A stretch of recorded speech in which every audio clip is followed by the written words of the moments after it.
Hi, this is advocate प्रशांत। इस video में मैं बात करूंगा section 13 of real estate regulation and development act के बारे में। इस सेक्शन में प्रोविजन है कि घर खरीदते समय आप बिना एग्रीमेंट टू सेल किए एक अलॉटी को 10% से ज़्यादा जो total flat cost, plot cost या बिल्डिंग की कॉस्ट है उससे ज़्यादा आपको नहीं देना है। एक बार एग्रीमेंट टू सेल हो जाए, उसके अंदर पेमेंट टर्म्स निर्धारित हो जाए, स्पेसिफिकेशंस डिक्लेयर हो जाए और ये डिक्लेयर हो जाए कि कब तक पोजीशन आपको दिया जाएगा और जितनी भी चीज़ें हैं एग्रीमेंट टू सेल में वो सारी चीज़ें आपको समझ में आ जाए, उसके बाद ही आपको आगे की पेमेंट करनी होगी बिल्डर को।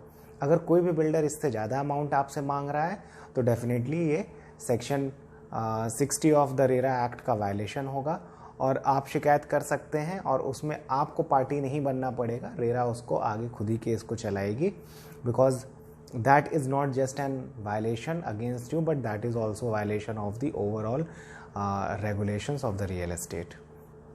रही बात एग्रीमेंट टू सेल की, तो इसके लिए एक बेसिक प्रोफार्मा जो है real estate regulation and development act के अंदर जो रेरा अथॉरिटीज़ हैं उन्होंने इशू कर रखा है as a form of regulation, यानी कि वो भी एक लॉ का फॉर्म है और उसमें सिर्फ माइनर ट्वीक्स किए जा सकते हैं with respect to the particular specifications of the project.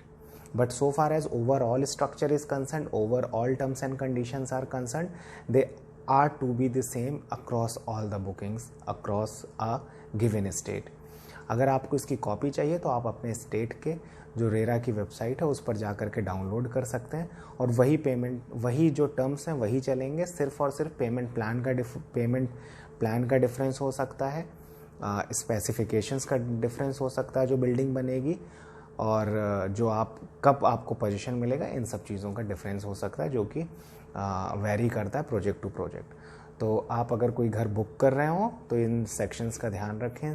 तो फिर अगर आप घर खरीद रहे हैं तो इस सेक्शन को याद रखें और जो एग्रीमेंट टू सेल है उसकी कॉपी रेरा की वेबसाइट पर जा कर के वहाँ से जो रेगुलेशन के अंडर में बनाया गया उसकी कॉपी भी डाउनलोड कर लीजिए।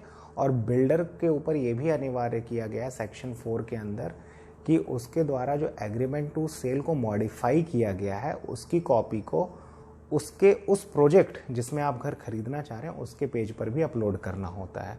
तो दोनों जगह की कॉपी को आप डाउनलोड कर लीजिए, उसको क्रॉस वेरीफाई कर लीजिए, कंपेयर कर लीजिए एक दूसरे के साथ और देखिए कि कहीं ऐसा तो नहीं कि प्रोविजंस के कुछ अगेंस्ट हो, क्योंकि अगर अगेंस्ट है तो डेफिनेटली वो माना नहीं जाएगा। बट अननेसेसरली आप बुकिंग कर लें उस एग्रीमेंट टू सेल के बेसिस पे और कल को फिर आपको रेरा में केस लड़ना पड़े।